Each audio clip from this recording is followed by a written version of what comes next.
Heather McDonald has got the juiciest scoop. When you're on the road, when you're on the go, Juicy Scoop is the show to know. She talks Hollywood tales, her real life Mr. Segment serial data and serial sister. You'll be addicted and addicted fast to the #1 tabloid real life podcast. Listen in, listen up. Woo woo. Heather McDonald, Juicy Scoop. Hello and welcome to Juicy Scoop. I have one of my return new favorites, but an old favorite of mine, Brad Wollack. Welcome back to Juicy Scoop. Thank you, Heather, for having me back. And tell everybody, tell the nice things you're saying about the Juicy Scoopers before we began. So I was saying just what a positive reaction I got the last time I was on, and how people were just happy to hear me again, know that I'm still alive and that I'm still here from the Chelsea Lately days. But then also new people came and were like, "Oh, we love you. You're so funny," and they love that I was non-PC, and I'm like, was I non-PC? And I guess I was saying to you earlier, I said, I guess the way we talk about this stuff, it isn't like normal people, and I guess we say things that would be considered non-PC. But anyway, you have great fans. I'm glad you can appreciate coming to Woodland Hills from the West Side. Yes, thank you. Of course. Thank you for not valley shaming me. I appreciate it. Honestly. And you know there's a Target right across the way. If you have to get anything, you can go to the Village. Yeah, whatever you need. We had a nice sushi lunch the last time. We did. We did. A little suspect, but stop it. It was good. It was good. Don't be such. I just said I hadn't been there a long time because I don't really go to lunch. I usually bring a Trader Joe's salad, which is also right across the street. Let's talk about the Britney Spears book. It's out October 24th. Wow. I mean, there's so much stuff. There's so many stories that have been leaked. Oh my God. She must have taken forever to write this herself. She said you wrote. Listen, I had a conversation with Cade Hudson. Cade Hudson? Cade. Who's Cade? He is a man, and he is her manager. And I talked to him at Craig's about a month ago, and he told me this book, the pre-orders were up to, like, I want to say, and I'm just going to say, I can't verify this complete memory, but I want to say the pre-orders were up to 9 million. That's what he told me. That's insane.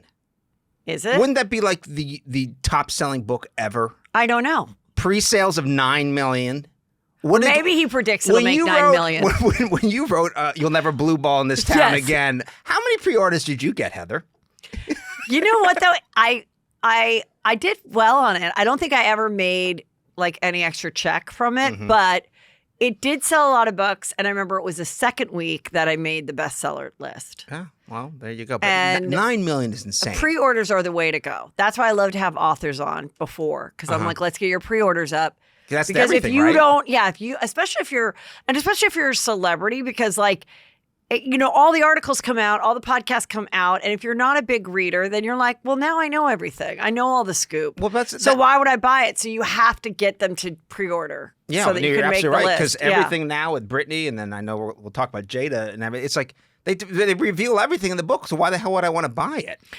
So People has the exclusive interview, and the cover of this magazine, there were some comments saying, what is this? It looks like an AI thing where they took her face from something else. She obviously didn't do a shoot at the beach. She hasn't in a flowery She dress. hasn't left her Travertine Cheesecake Factory foyer in months. And so she, and when the times that she's been rolling around in the sand, People wasn't there. No. But okay. So here are all the big bombshells from it. First of all, can we just discuss who was her ghostwriter? Who wrote this? She said she wrote it herself. She obviously did not. She has a helper. Yeah, I'm of sure. course she did. And you know how annoyed that helper was? They would get there and they're like, okay, so Brittany, tell me about this. And she, okay, y'all, now it's time for me to go dance. Wait, let me go do a video. You go. People are. I'm not. Whatever. We are making fun. Okay, but I'm gonna be her, and you're gonna be the ghostwriter. Okay. Okay. So just ask me some questions. We're like on chapter 3. Wow. So Brittany, when you started dating Justin, what was the initial reaction from your family? I was just so mad because I don't know if you know, but I could never go and drive my car and get coffee. I just wanted to get coffee and go to the spa with my friends, and they would not let me. So the story is that you wanted coffee, or the story is I wanted Justin? coffee. Everyone was mean. Justin, I mean, I adored him, but then like we weren't gonna, we broke up, and then he wrote a song about Cry Me a River. And the truth is, so now here's the bombshell. So I don't want to make fun of it, but that's what I think it was. I think it would be a lot of off track. blah blah blah blah blah. I know. Oh, I got pregnant and he wanted an abortion. Anyway, Yes. So she did get pregnant, and she did say she had an abortion with Justin's baby, and she said. He said he just wasn't ready to be a father yet, but if it was up to me, I wouldn't have done it. Well, it is up to you, unfortunately. It is up to you. And it's like, so that, I don't want to really get into that because that's a sensitive subject, but she does say she regrets it. So he's probably. I don't think abortion's a sensitive subject, Heather. I think people are. No, that's a sensitive subject. So, I mean, he's probably freaking out. Of course, when they broke up, he did Cry Me a River was the song he did. It was now, people are putting the pieces together. They really do think he like threw her under the bus. Not only, whatever, did he get her pregnant and didn't want to be a dad, but then he did the video that made it appear and the words that made it that she cheated. And so people were pro him, but did he do all this to facilitate his own? That's right when his own career was launching. I'm sure. Yeah. And then, of course, he did the Nipplegate with Janet Jackson. And he's also cheated on Jessica Biel, in which after he cheated. Allegedly. No, that is all That's true. confirmed? Yeah, I think it's pretty confirmed. You're going through your legal notes. Is that confirmed? I do have so many notes. No, it was confirmed. And when they got Is that back, in Britney's book? No, but he also cheated on Jessica. No, but he had this was part of it for Justin. I just was brought this up. He had an infidelity clause that he signed after they were discovered. It was like he was with some girl on a balcony. An infidelity clause in his like a post-marriage agreement with an infidelity clause ensuring that she would receive most of their assets and primary custody of their children if he were to cheat. And so, anyway, they're back going strong. Does Peter have one of those? Do you have one of those with Peter? No, but I remember being at Chelsea lately and Chelsea saying, what would you do if Peter cheated? And I said, I'd definitely divorce him because he's just not that. He doesn't bring much else to the table. What am I hanging on to? I don't know. I think the trust is just for me to just be like, I think that would be really hard for me to be like, is everything a lie? Is everything an illusion? You know what I mean? Mm-hmm.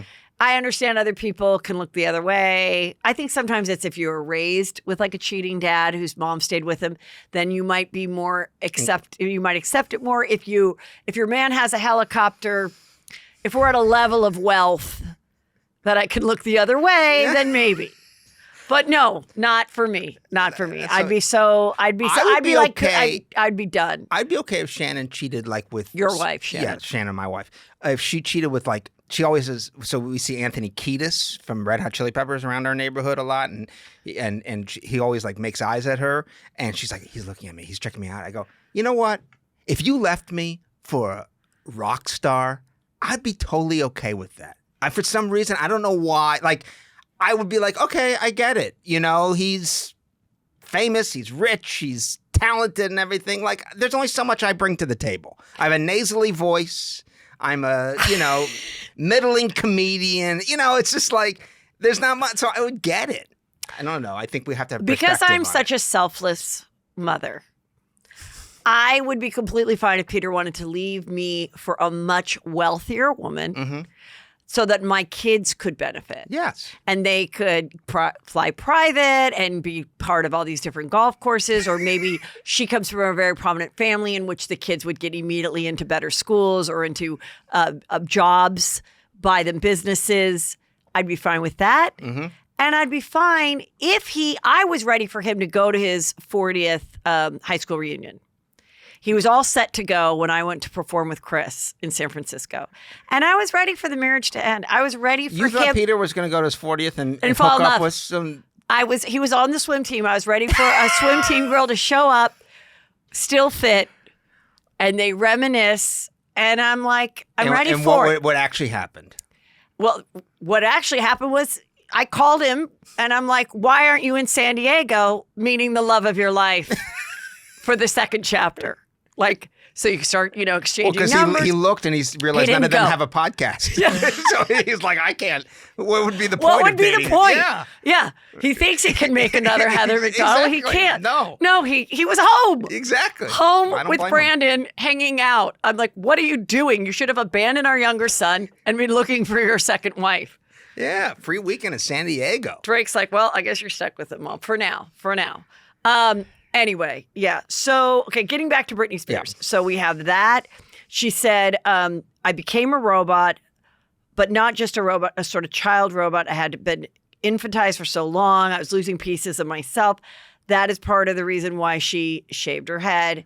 She was like, I just want control of something in my life. Kind of the way I believe, like, maybe an anorexic becomes anorexic. Do you really believe she was able to put all that thought together based on everything we've seen from her over the last several years, the Instagram videos, everything? She's like not coherent. She's not even there. So to be able to sit there and go and really be so introspective about like why she did something, I don't buy it. Well, listen.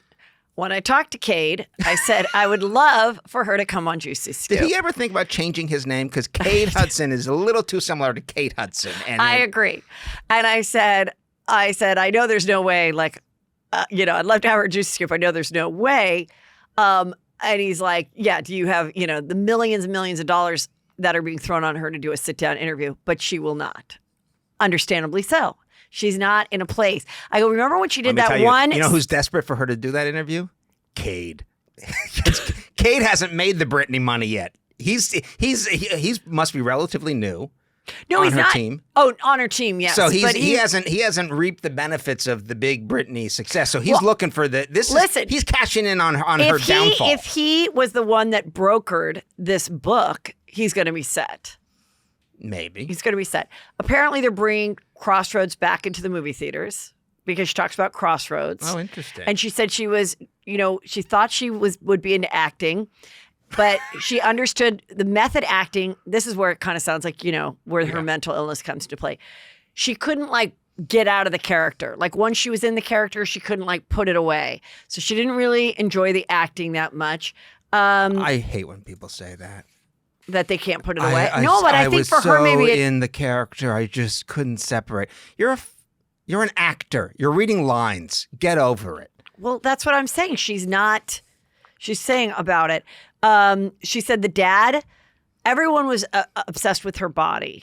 I remember where I was when I first heard about Britney Spears, and Ryan Seacrest had her mom on the phone, and was like, "Oh my God, let's talk about your daughter."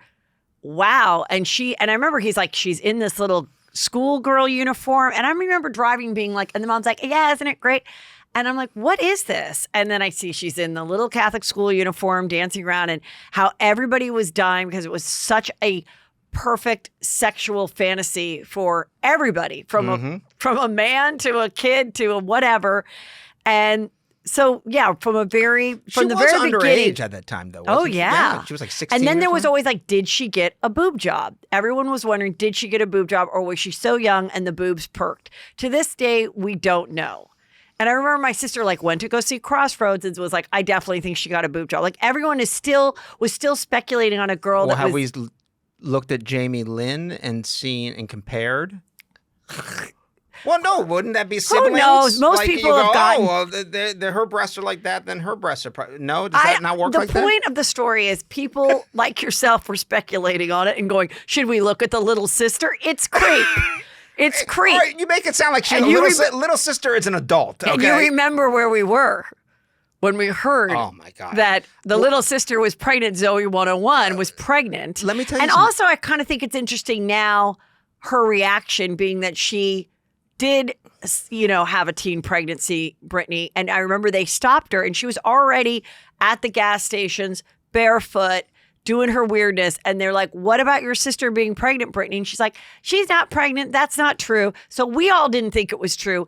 And then it was towards the end of a day at Chelsea Lately when the news was confirmed and Jamie Lynn said, yes, I am pregnant. It was our 9/11. It was. I remember because I was doing business school at the time. So I would do the mornings at Chelsea Late, the afternoon, and then the afternoon and evening I would go to class. Yeah. And I remember I went and like I was leaving and I was driving the car and it came out and I turned my car back around to come back to the studio. I skipped class that night because I was like, this is an emergency. This is our 9/11. We must report on it. We stayed and then we're like, what are we going to do for the cold open? And we literally filmed a sketch that was like chaos in a newsroom. Like things were we had like a dummy being thrown through. We did all this funny stuff of everyone like, like an alarm system going. We had the time of our lives. Okay. Yeah, maybe. I hope they get along more later on. Okay, let's see. What else did she say? Yeah, I think those were the big things. That shaved her head to have control. The dad fat shamed her. She had daiquiris with her mom from the 8th grade on. I like a fresh banana daiquiri, personally. Actually, reading about it, I was like, I think this is kind of fun. So they would have to go, from wherever they lived, Mississippi, then to Florida for Louisiana, right? Louisiana to then go do the kids show. Yeah, Disney. And then when they would relax, they would make daiquiris.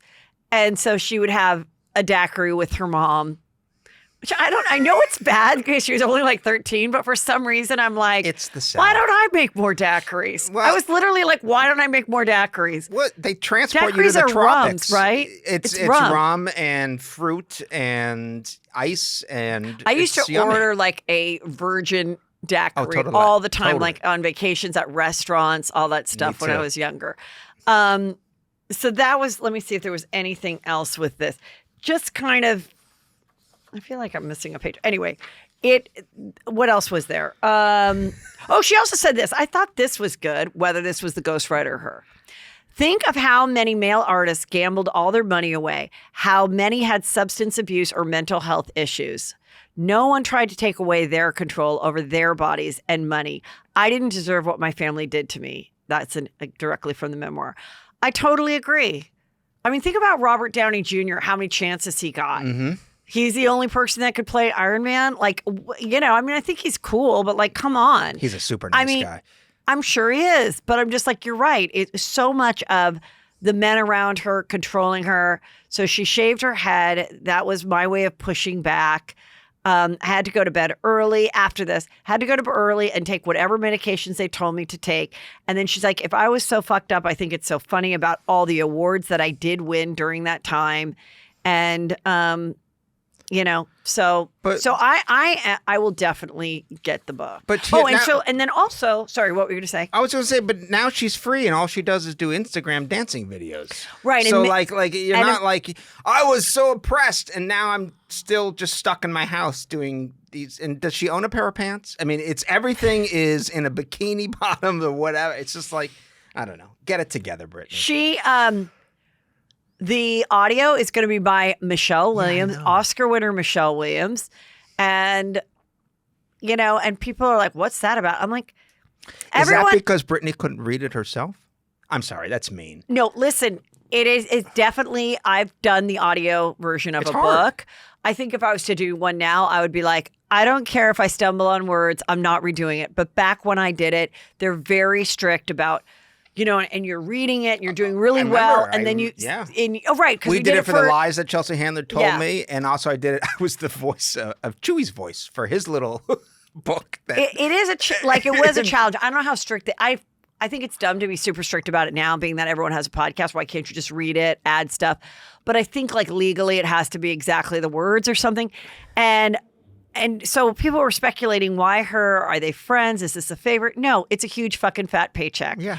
And everyone thinks, someone like Williams Michelle is a single mom. She needs the money. We've been on strike for a year. She probably is like, sure, I'll do it. Like from my house, someone comes and she's probably like, I'm totally curious. I'm dying to read the book. Yeah. Let me do it. But I do think it's interesting to just hear because I remember when I first got my book, I was like, well, I would like to do the audio. And back then they were like, no, we're going to get a professional audio reader, and I'm like, well, then forget it. Then I'm not allowing it. And then when the book was a bestseller, they're like, okay, we'll let you do an abridged version. I'm like, it's just so silly to me that comedians are the best. I know. Who released just audiobook was David Spade. Yeah. And it was the best because it's basically like an hour of, it's a stand-up, Right. and everything. And he's reading it. And he never actually released a hard copy. He's like, I'll just do the audiobook. And it's so much better. Right.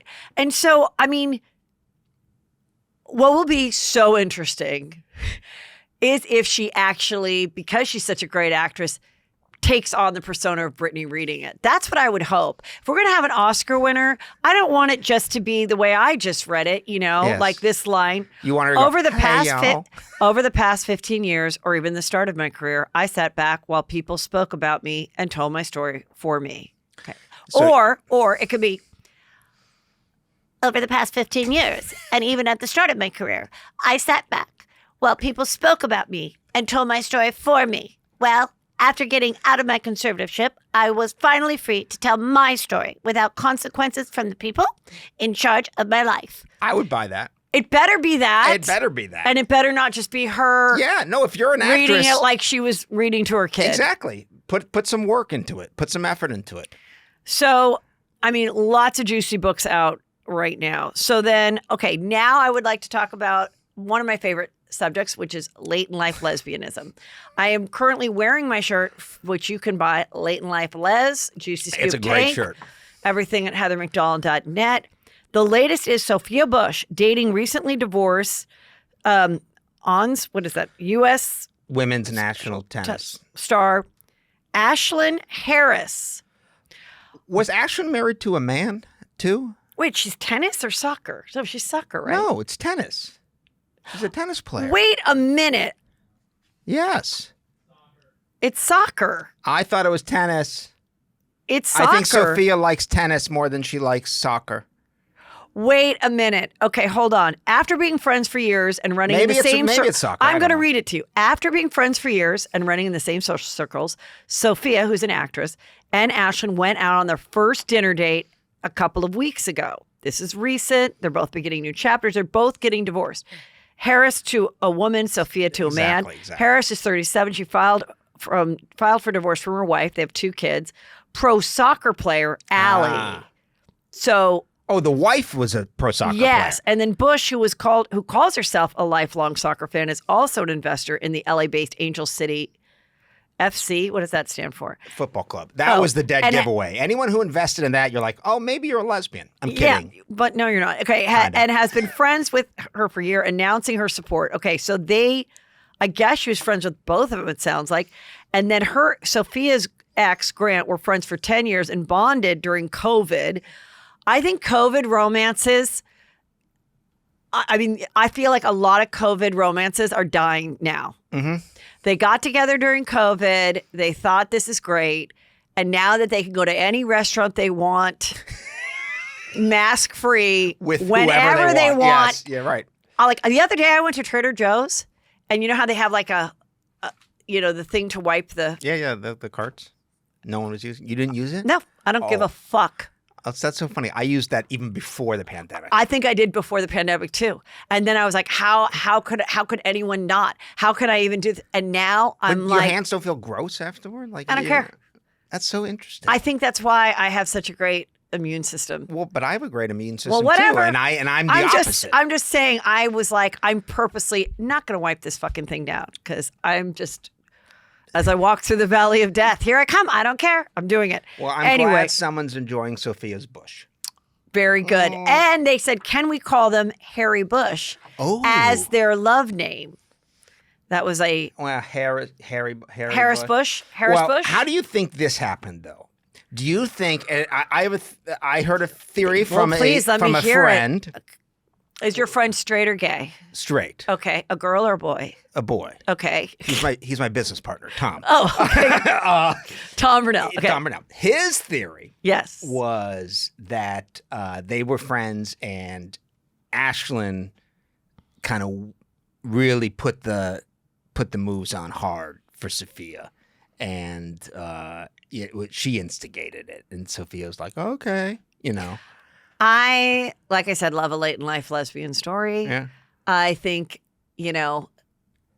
she could go back to guys. Who knows? They could end up together. They could be just friends. They could be using this just like Kyle of Real Housewives of Beverly Hills might be using the Morgan Wade thing to get people talking. that was something that just came up where they said, is it, they said an insider said she's using it for a juicy storyline. So I said, well, I am not the insider, even though I said juicy storyline.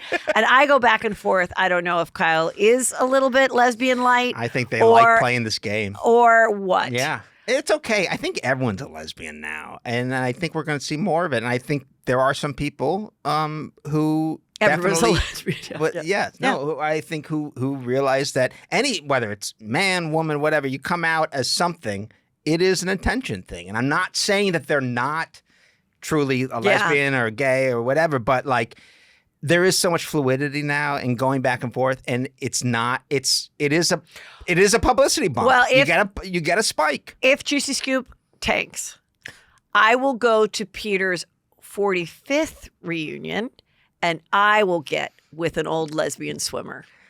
Oh, and leave Peter for someone that used to go to swim team in San Diego. No, that's too buff. I hope I don't have to do big. that. I don't. Well, no, she'll be older. Listen, I want to tell you about something that's changed my life. A lot of people. This is the Blue Mean. Okay, I talked about it on my show a while ago. They sold out. They're back. It's not a vibrator. It's not a vibrator, but it does vibrate. Okay. So I'm going to do one. So it could be used for that. No. It's supposed to for the face, but I'm just saying. Okay, I honestly really have been using it. I really love it. What does it do? It lifts. It does your jawline. I'm going to do one side of my face. I love it because it just like wakes up my face. I put like my facial serums on and I use it. What and do I you only mean it do like wakes up 3 your minutes. Face? I feel like it really helps like with the puffiness under my eyes. It lifts it. It like lifts it. It tones it. It shapes it. And you do have very smooth skin. Thank you. And it's so easy to use, and it's an amazing deal. Normally it's $150. Right now you're going to get $70 off. I mean, that is a great deal. If you compare it to these other things, the other ones are so much more expensive. And also, if you don't like it, by the way, you're only doing your right side of their face. That's why, because I'm going to show you the difference. You're going to die when it's over with. Oh, okay. It like lifts my eyes. What this other thing I do is I kind of do this to like shape and narrow my nose. Oh my God. Does it feel good? Yeah. Huh. You want to try it a little bit? Are men supposed to do this or no? No, you can totally. A guy can totally use it. I don't want to try it after you have rubbed it all No, over it your has face. the light therapy that really helps like tighten and shape. So anyway, Oh my every God. few weeks, Blue Mean activates the link. Okay. All right. And because it always sells out. So now there are some, but there's only $70 off for the first 100 people. So people need to go to the link below, bluemean.com/juicyscoop, so you can get your $70 off. Now let's say, oh my God. Wait, honestly, don't you kind of see a difference? Look. Well, I don't know if that's the lighting or not, but yeah, it does look a little smooth. It looks like lifted. Yes, like it a looks, little bit it looks, lifted. It looks like it was just kind of smoothed out. You're right. And it does look a little lifted and stuff. And I don't have a great jawline, so I like to use it for that. Anyway. You know who does have a great jawline? Sophia Bush. She does. Well, listen, she could still use it. Anyway, here you guys go. Check it out. bluemean.com/juicyscoop. First 100 people get $70 off, which is an amazing savings. So go right here to link right now. Natalie Holloway, we now know what happened. Jordan Van der Sloot, who we knew did it, he was already in prison for killing another girl. This happened in 2010. She went on her high school graduation trip with her friends and went off with some guys, but they didn't know, they had no evidence. They didn't find her body. And according to this indictment, Holloway's mother actually wired $15,000 to a bank account in the Netherlands because he said, I'll tell you where she is. So he's in trouble for that. Oh, for the wire fraud. Yeah. But he has finally stated that he did bludgeon her to death. Well, I wonder why now he just said it. Oh, fine. Because he says he's a born-again Christian and he actually is sorry for the crime. Interesting. I mean, he's going to spend the rest of his life in prison. So you might he as was well just already in prison for this other girl he killed. So you might as well just And it was like, come clean. I think it was so weird for people because he came from money. He was good looking,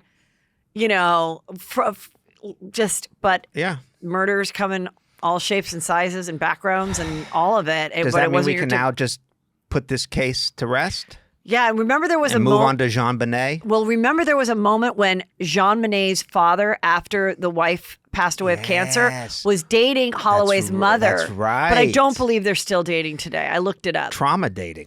Yeah. But then I read this other That's thing. a show we should They thought pitch. they were dating. They thought they were dating. Then I thought that they weren't. Brad, I have a great interview that I want to share with the people. Okay. With Miss Pat. Okay. But I still have so much to discuss with you. I know. So we're going to talk more, even the juicier stuff, and it will be on my Friday Patreon of Hot Topics and Fun. So, Brad, Can I just at before least we go, plug yes, my- yes. all right, Before just- we go, I want you to say where everyone can find you. You can find me at Brad Wollack on Instagram, Wollack. And more importantly, you can find me on Funny Energy, a podcast that I'm doing now. It's me and a clairvoyant or energy practitioner, and we talk to funny comedians. And I've asked you to be on, and you have said no. I did not say no. I said I will do it in November. Okay. Because Well, the next couple weeks I'm super busy with BravoCon and all this other stuff. And then, but November, then I have no more dates. But we have episodes out now with Natasha Leggero, and people are loving it. And And Natasha's coming on Juicy Scoop of course next she is. week. Of course she is. Yeah, I just found out about her from your podcast. I'm just poaching guests. Poaching guests that I've known for 22 years. Yeah. Okay. But yeah, it's a fun listen. So Funny Energy, wherever you get your podcasts. And thank you for having me, Heather. Yes. I'm over going to keep harassing go you to listen come to my back. Friday show on Patreon at heathermcdonald.net for more of the juice. And now we can really get into it. All right. I'm very excited to have comedian, podcaster, host of many shows, your own TV shows, Ms. Pat.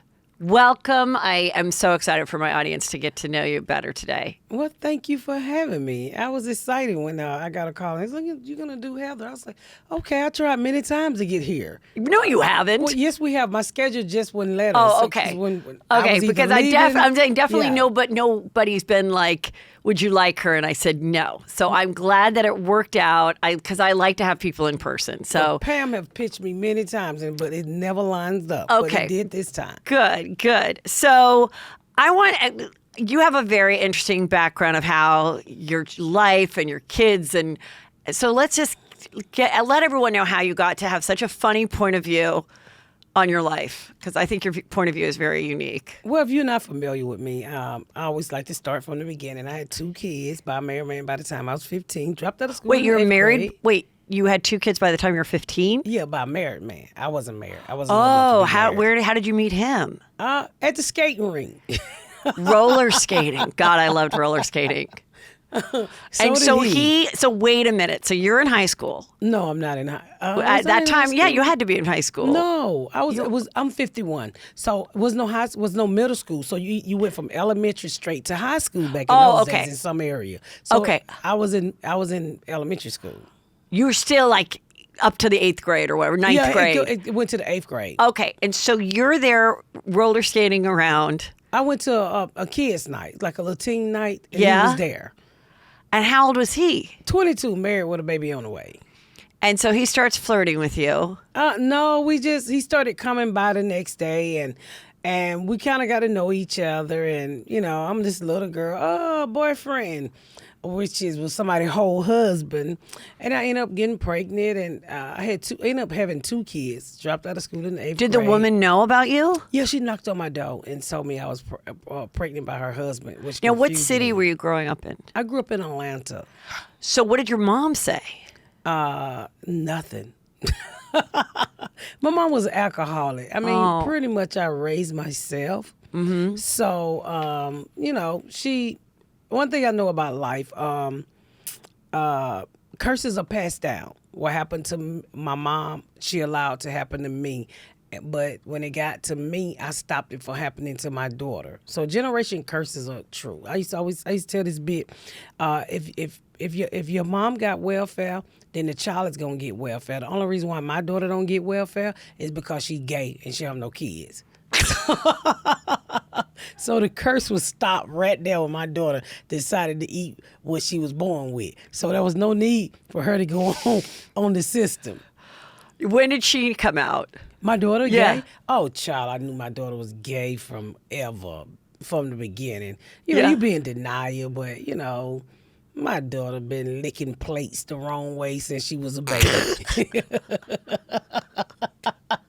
If your child is gay and you fucking, excuse me, I don't know if I can curse, but if you look the curse. other way, This is very... you are a damn fool. Now, today, kids come out your vagina with a fucking gay flag in their hand. Right. Back then, the flag would fold up nice and neat. But my daughter was gay from day one.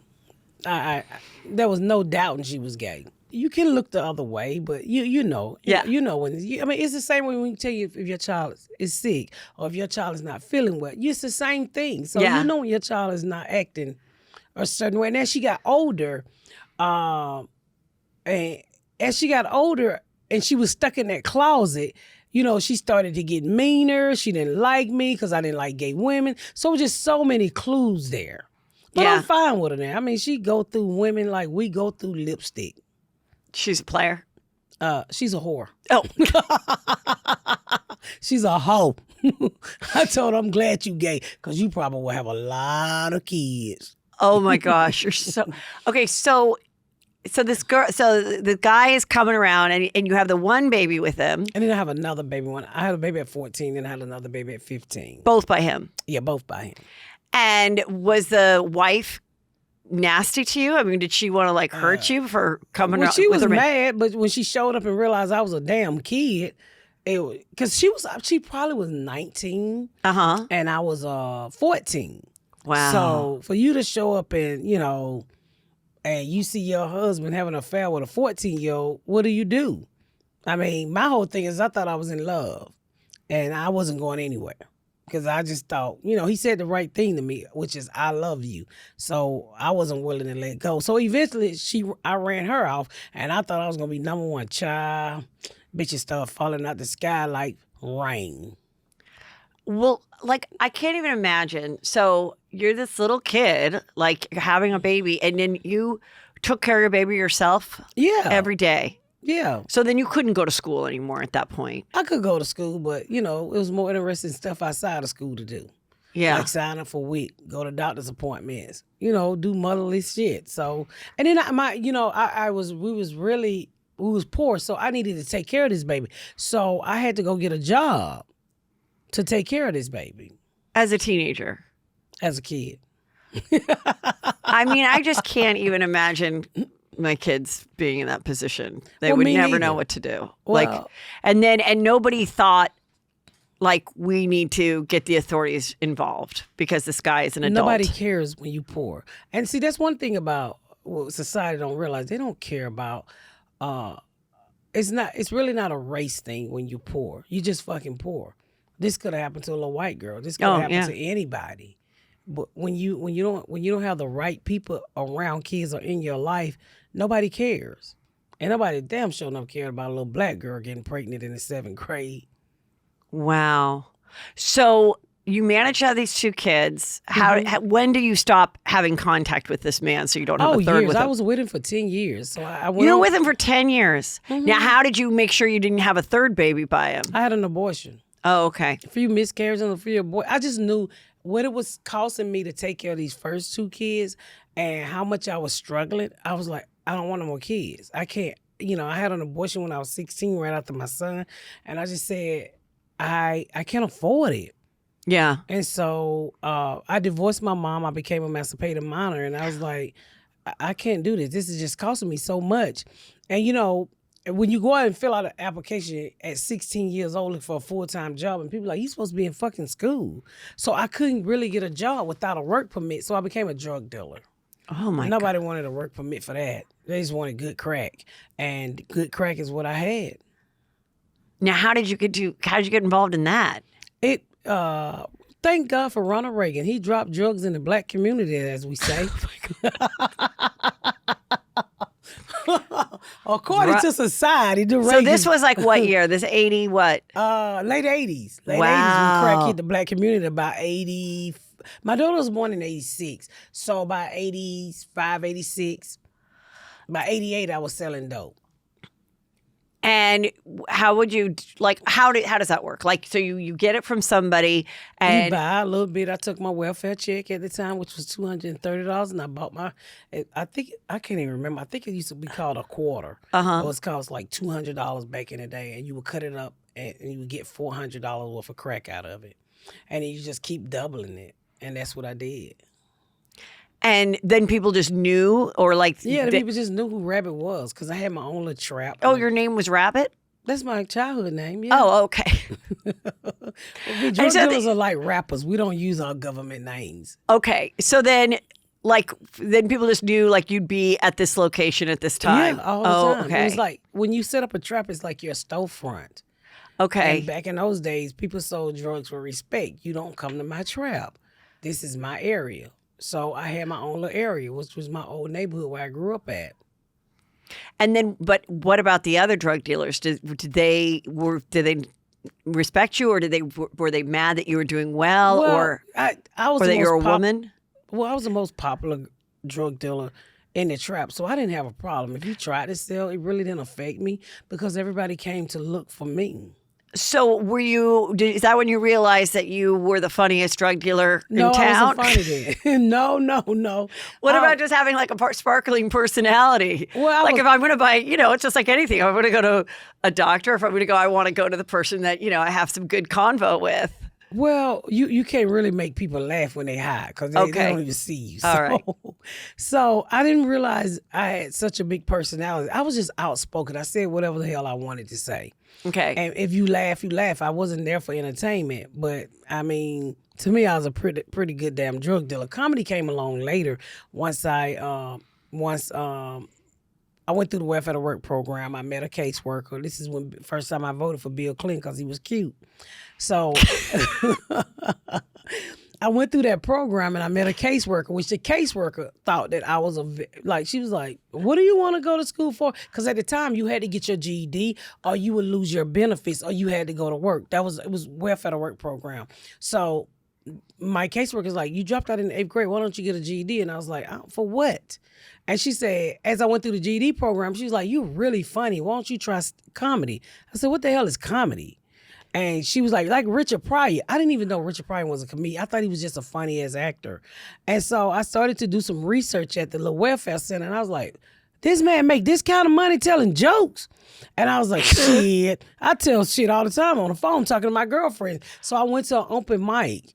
In Atlanta. A place called The Pub, and I never stopped. So the first time you got up there, did you have even like notes written down, or I'm just going to get up and tell a story, or what? I had a joke about my brother being a fat cat burglar. And it was this lady in the audience that was drunk who was acting a fool. So I immediately turned my attention to her and just started talking shit to her. And everybody was crying, laughing. I was so nervous. And I was like, this is it? Oh, I can do this. So you do a lot of crowd work still? No. Oh, now you don't. I tell a lot of stories. Yeah, me too. I do some crowd work towards the end just to mingle with the audience, but I mostly tell a lot of stories about, how I grew up or being married for 31 years or, having just Okay, life. so then when did you get married? 1992. So had you started comedy yet or no? No. Mm-mm. And who did you marry? A nice guy named Garrett. And how did you meet him? Actually, we went to an open mic night at it was Bruce. Bruce was the host. He did. So you were you were just No, I was watching it. You were just watching. We all went to hang out one night. Oh, but you weren't performing yet. Okay. I wasn't even on my mind. We just went to go and watch Bruce. Bruce. It was lip singing and comedy together. Okay. So my friend knew my husband brother. So we said, hey, we just all go down here and have a good time together, and that's what we did. And then so you got married. Yep, got married at the courthouse, and my kids needed a father. And I ended up getting custody of my sister's 4 kids, raised them for 10 years. Wait, them that's back. okay. So let's talk about that, because I remember that being part of some of your sitcoms that you've sold and stuff was about also taking care of your sister's kids, right? Yes.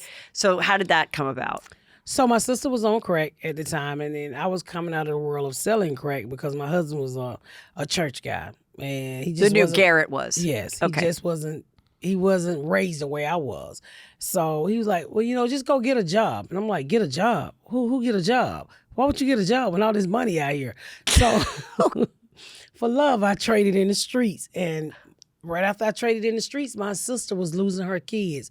And the DFAC worker said, somebody don't come get them today. I have to put them in a home. And so my sister had 4 girls. And I was like, nah. I said, this is family. I don't want that to happen. So I went and got them. And for 10 years, I raised them. And so when you took the 4 kids into your house, with your kids, what were the ages when all 6 kids were in your house? Well, the 2 oldest was the same age. I think there was around 8 or 9 because that's when I met my husband. Okay. My son was probably 7. My sister had a 6-month-old. She had a 1-year-old. A 6-month-old. She had a baby about to turn 2, and then she probably had a 3-year-old. So we had babies, and my husband had no kids at the time. And now he has 6. Well, at the time, Yeah. at the time he had 6. Wow. And so, and you never had any more kids yourself. Yes, I had 2 by my husband. So then you had 2 with Garrett. Later on, I had 2 more. Okay, so then when you had the 4 kids and your sister is not getting better or No, what? she's not getting better. And at any point was she calling you and wanting to see the kids or Yes. being resentful or how was your relationship with her being that she was, a drug addict and you're raising her kids? I don't have patience with people. It's no problem with me saying fuck off. And for years, she didn't see the kids. But where I went wrong at, I only had temporary custody because I always wanted to give my sister her kids back. Right. When she was able and ready. And she found out that I had temporary custody. I never turned it over to permanent custody.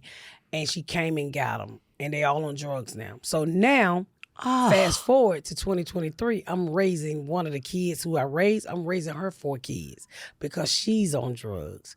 And I've had them now for 10 years. Her baby was, I think not even a month old when I got her. Well, this is exactly what you talked about, the curse.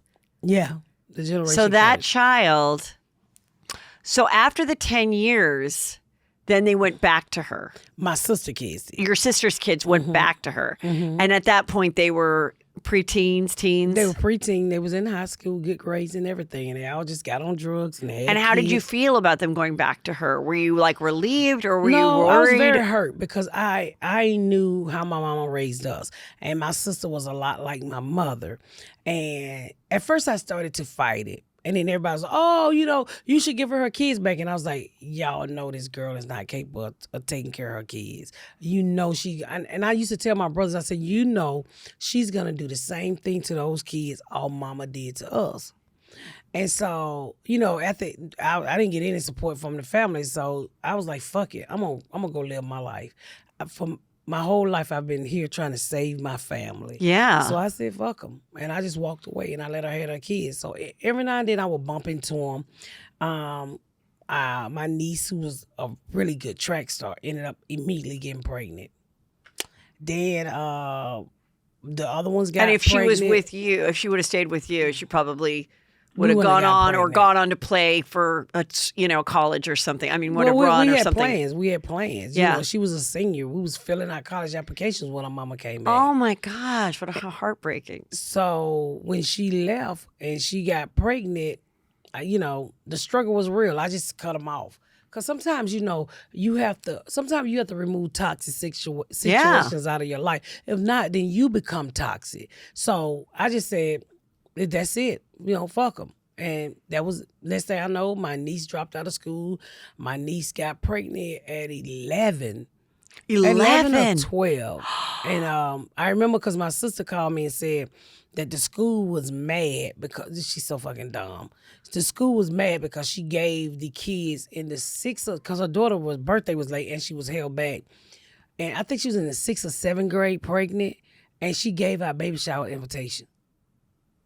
And I was like, are you fucking stupid? This is not a birthday party. So I just continued to remove them out of my life.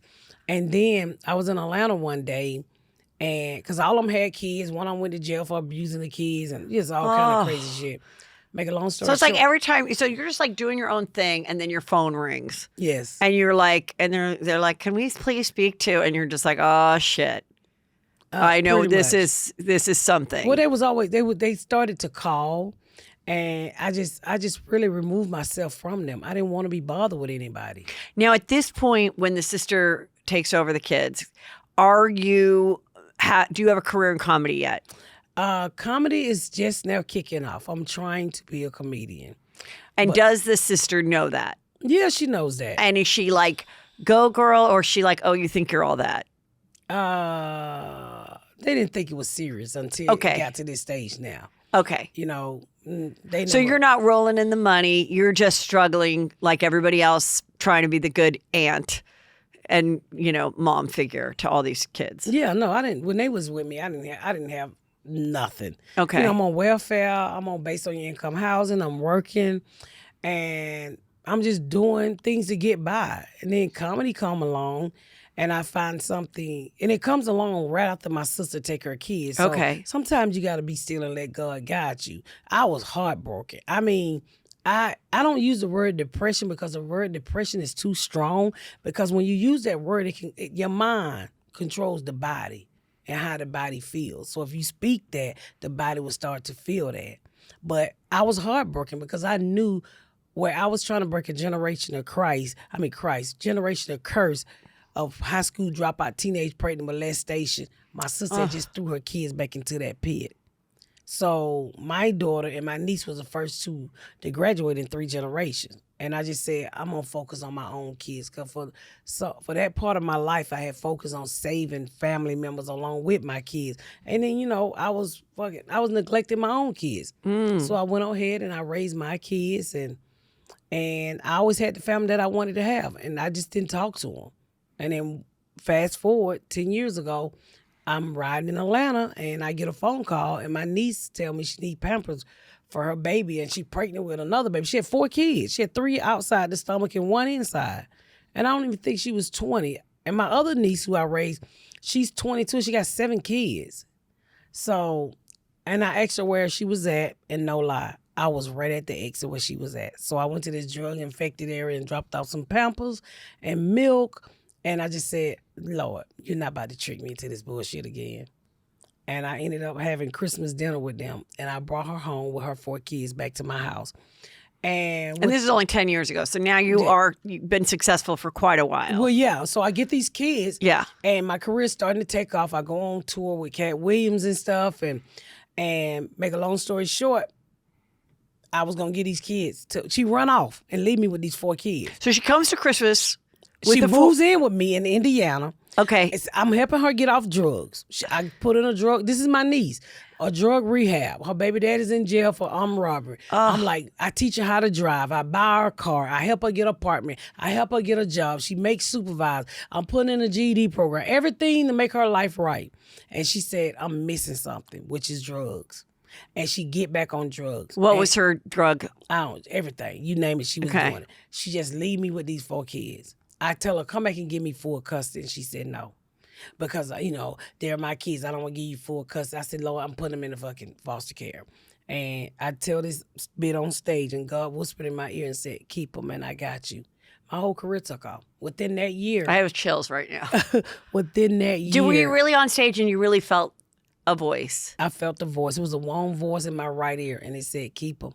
Because I said, I can't do this. I said, I'm trying to have a career. I'm trying to do something right. And I got 4 fucking kids. And, my daughter was getting ready to go to college. She wanted to go to a HBCU, which is a historical black college. Yeah. And, we living in Indiana. My daughter done applied to Howard. She done applied to other major, and she got accepted.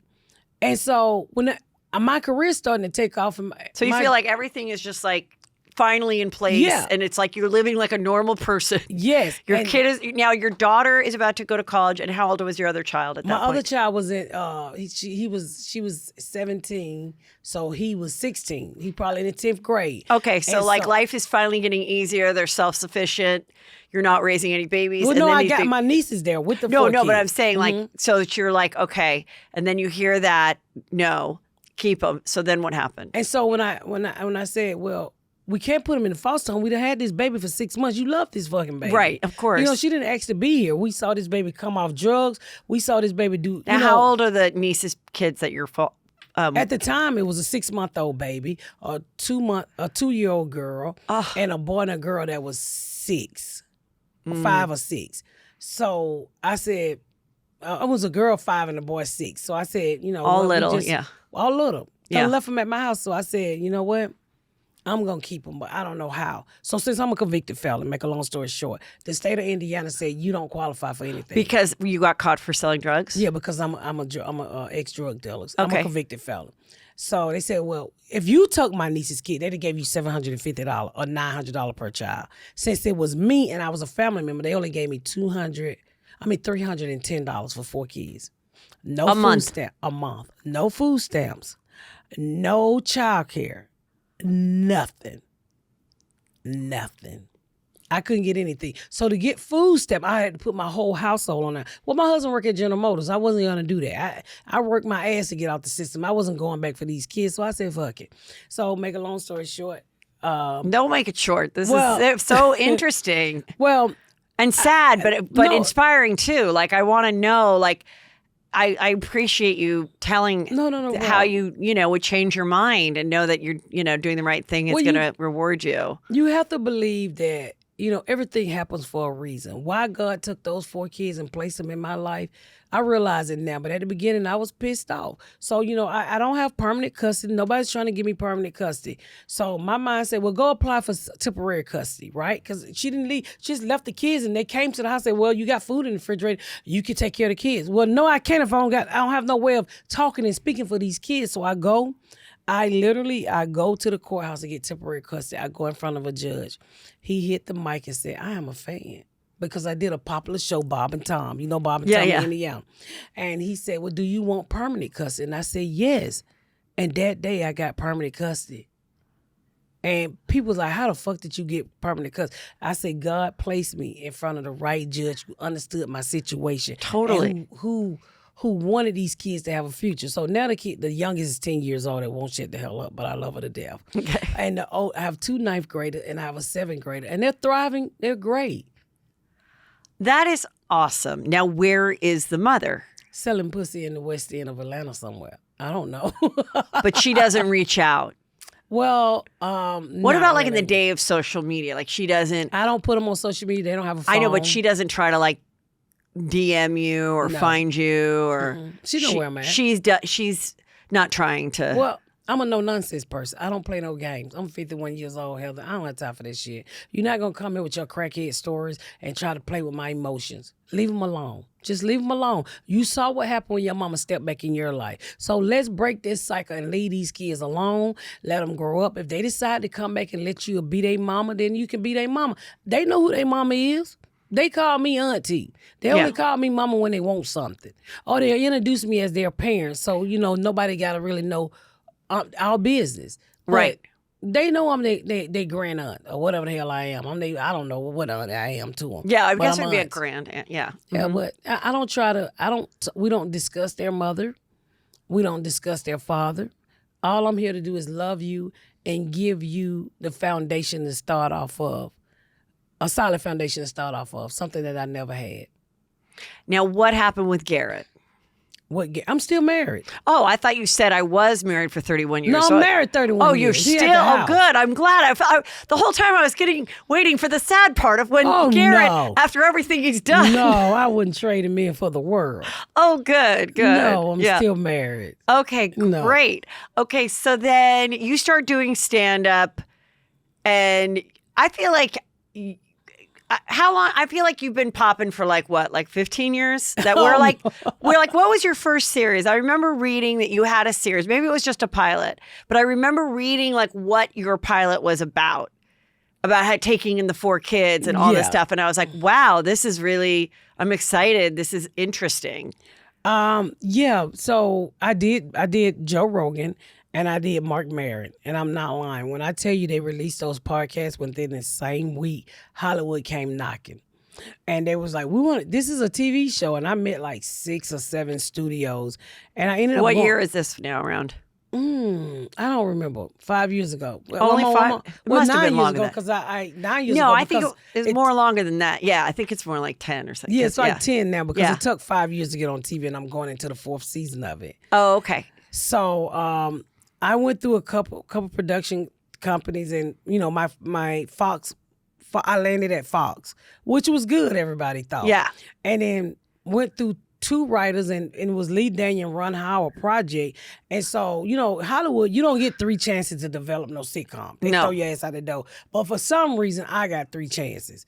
And so it had to be God saying, hold on, I got this person for you, but I haven't developed them right. So all while I go through these 2 writers, it's a young kid named Jordan E. Cooper sitting somewhere in his last year of high school getting ready to go to college. And he's going to college for fine art here in New York. And he ended up getting on the same agency that Lee Daniel was with. And when they threw the show out the second time, Lee asked Fox, give her one more chance, we got something here. Make a long story short, he said, I got this kid. I'm going to go to the street. I found this kid, Jordan E. Cooper. And this kid studied me so hard. I mean, and he's only like a freshman in college? He's only like 21, 21, okay. 22. In college or he just sorry. finished? No, he was in college just last year. Wow. He was getting ready to graduate. So Lee was and like, he's just a writer. drop out. Okay. Just drop out. I said, boy, don't drop out. Finish your college degree. You done waited this many years. So in his last year of college, we're writing. We're trying to develop the show. We take it over to Fox, and Fox is like... So he studied. He watched all your stand-up specials. Everything. Okay, yeah. But Fox said, this boy ain't never developed nothing. How we going to let him come in and develop a show? This is Fox. He's 21, 22. No. So as we're looking, as Ron Howard Company and Fox is looking for our third writer, I tell the kid, I say, look, boy, they're never gonna hire you. They're lying to you. Let's write a pilot.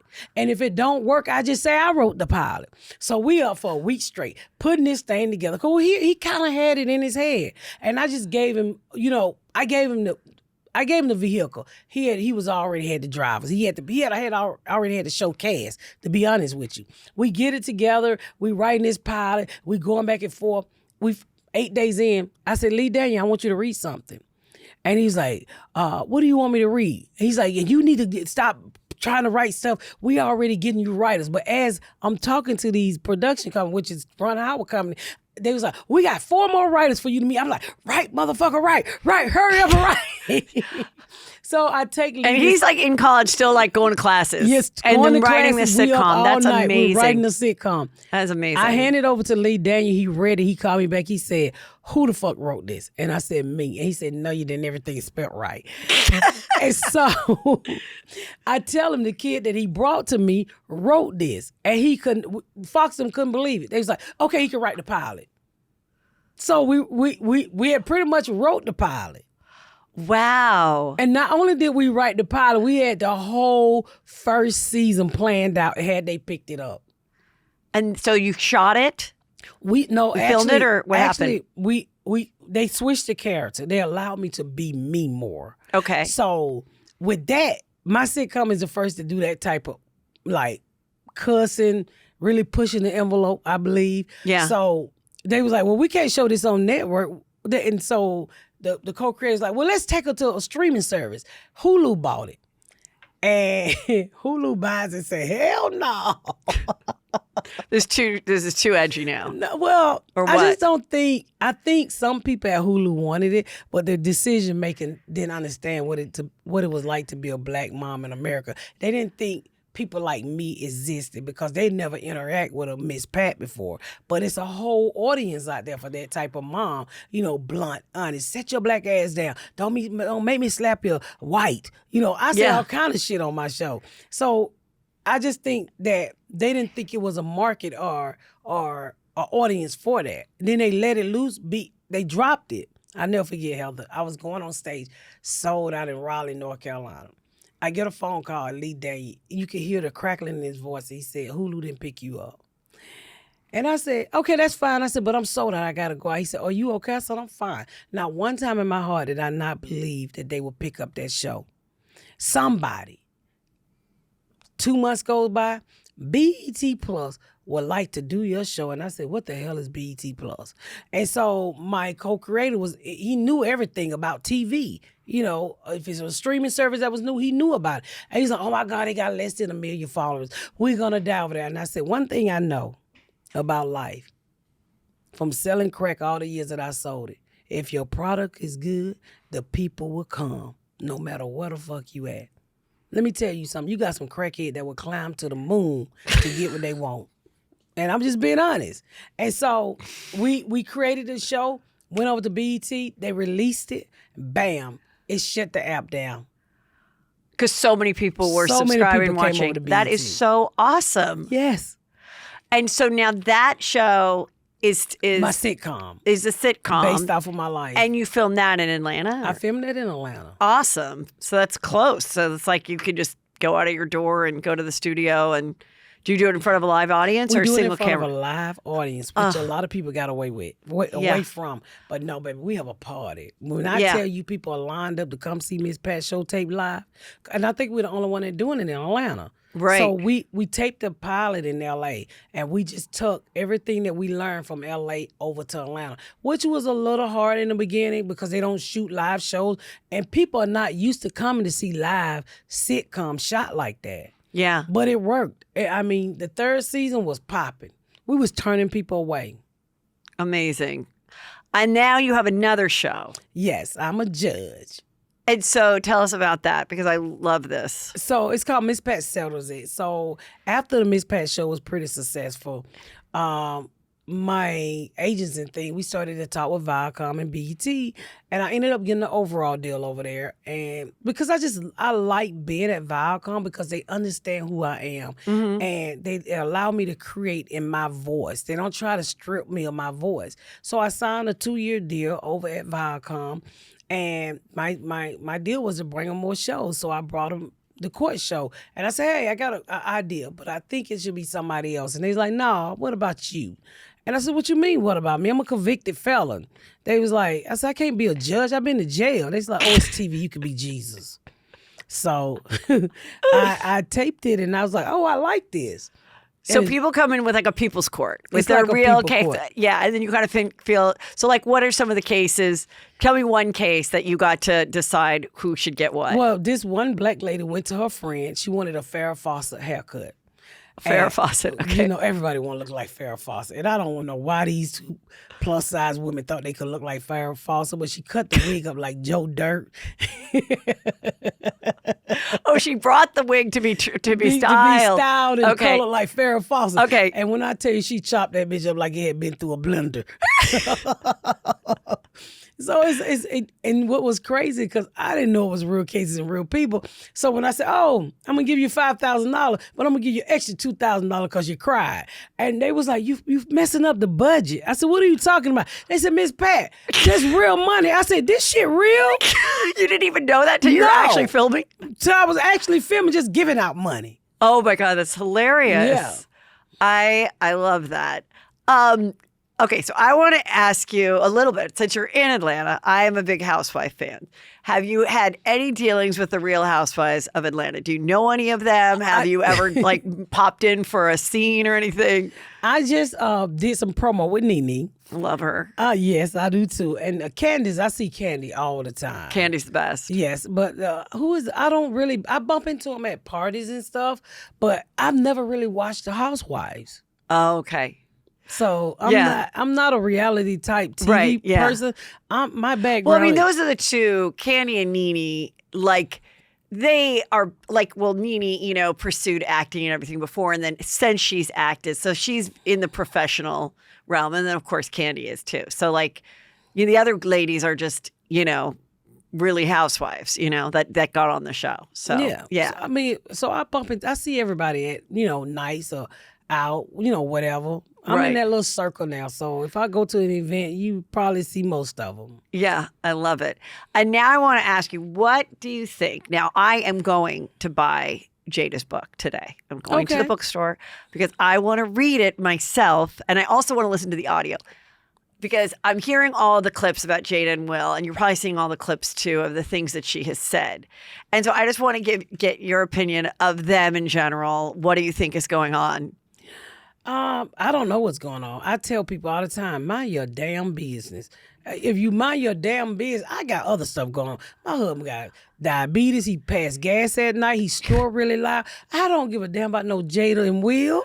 Yeah. I mean, I'm hoping she doing all of this to make this book a bestseller. 'Cause No, if she I is, think she is. And if I mean, hey, I'm buying the book too. Let me tell you Yeah. something. I'm buying the book and I don't even read no damn book. I'm definitely reading the book. No, I mean, it's just she's dropping, a lot of things that seem a little nobody cares controversial. about. She was up here talking about what you calling got alopecia. The man been dead for over 20 years. Tupac. She said Tupac had alopecia too. Yeah, he ain't even got a head no more. You know what she also said? I forgot to say this because I talked about this on my show.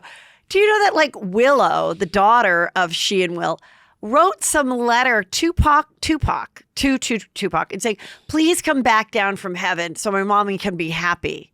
And Will was aware of it.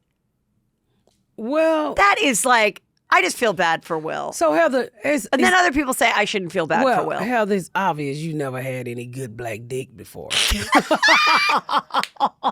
You are 100% correct. When you get good black dick, I haven't had any. Well, when you get some good black dick, you will be writing Jesus too to bring them good black dicks back. Okay.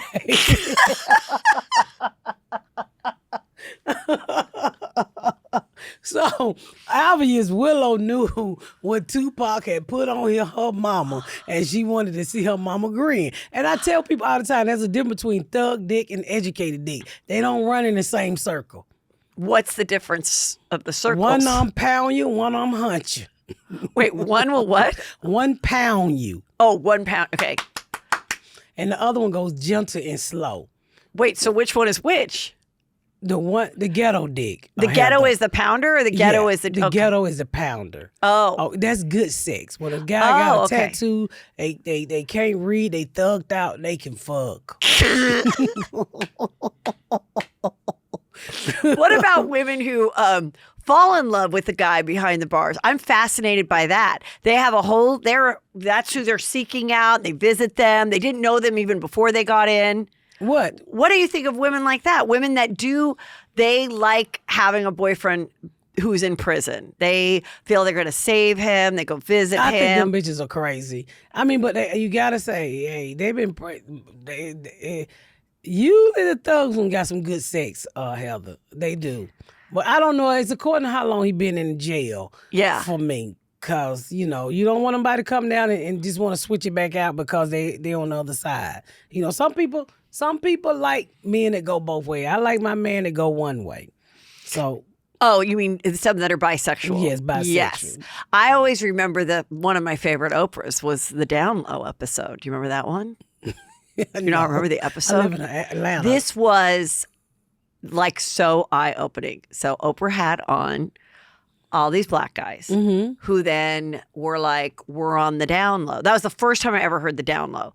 And Heather. Yes, on Oprah. But this is like 20 years ago. This is a long time ago. The height of Oprah, And they were like, look, we have wives, girlfriends, but we just like we like having sex with men, but we don't want to be in a parade. We don't want to live a gay lifestyle. We're just on the down low. And I just remember, and I'm hearing these women's stories about how they never knew, and then they came home one day and what they're seeing. And I'm like, and I guess it was because for this age of men, which now these guys would be, 50, 60 years old, it was just so unaccepted to be gay. To be gay. No, it was only to be unaccepted to be gay to people who wasn't gay. If people would mind their fucking business, it would have never been unacceptable. Right. I never gave a fuck about nobody being gay. Yeah. I gave a fuck about my own vagina. I can only keep up with my vagina. I can barely keep up with when the hair get to growing, it look like the Gap band down there. So I can't be worried about nobody else. That's the problem of society. We too busy worrying about anybody. All you got to do is be happy. Right. If you're happy, you can't notice what other people is doing. You only noticing shit because you're miserable. Yes, exactly. And the stuff that you're noticing is somebody else's happiness. That's why you got an opinion. And that's what's wrong with the world. Jada and Will been switching out each other for years. Yeah. Why is everybody shocked? Well, she said they're not. She said all those rumors about them being swingers and gay and open marriage, whatever, was not true until 7 years ago when they said we're separated. Then she got with her son's friend. Yeah. And I can understand why. Did you not see his penis? August?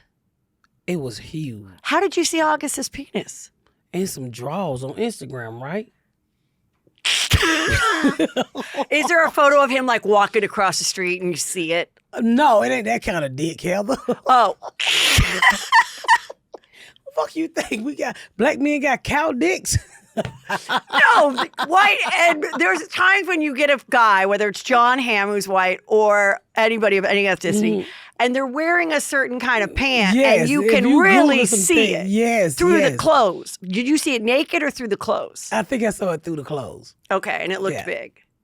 Yeah, and it wasn't even hard. I mean, but you a middle-aged woman, right? Yeah. Come on, Will Smith is 52, 55 maybe. He ain't doing what Olga Agostinho doing, whatever his name. He ain't doing what he doing, okay? So Yeah. let's just keep it real. I can understand why she jumped on that bike. It had both wheels. A 55-year-old man got a flat somewhere. I love your analogies and expressions. Yes. That is really what like makes your comedy, I think, so funny and unique. I mean, you married. Sometimes to keep the spice, you gotta reminisce. Ooh, Lord, I remember when 1992. And then you start imagining that person. Yeah. You know, and and all of a sudden you hollering. He's like, "Why are you hollering?" You look like, "Oh, it's you." That never happened to you? Don't say it. I've been married 23 years. Yes. Okay. Well, we gonna Yeah, keep I've been going. married 23 years, but listen, I'm watching The Golden Bachelor. I don't want to be on it. So now I'm like, I'm happy. I'm Yes. happy, but there's times when your friends are getting divorced and they're getting some fresh dick and you're hearing the stories at the dinner and then you come home to The Man in the Lazy Chair or whatever and you're like, but in the end, as long as you have a good man, it's so important. But that's just all the truth of it, I truly understand why middle-aged women are out dating older men. I mean, Younger, men. yeah. I can't do it because they lazy. They eat. I have a 37-year-old son. I could never see me dating a 37-year-old. That's just not my thing. Yes. Plus, they got too much energy for me. I just want to lay down and look at TikTok. I don't want you rubbing on me. You got to fix yourself up for them. You got to put on a good bra. It's hard to tell a 37-year-old why your titties are uneven. So I'm going to keep what I got because I don't have to explain stuff. My husband know how to untouch my nipple from my navel. A 37-year-old would know, why is that connected, boy? Pull it apart, okay? So I'm going to keep what I got. Too much instruction. Too much instruction. We're done. Yeah. Oh my gosh. So funny.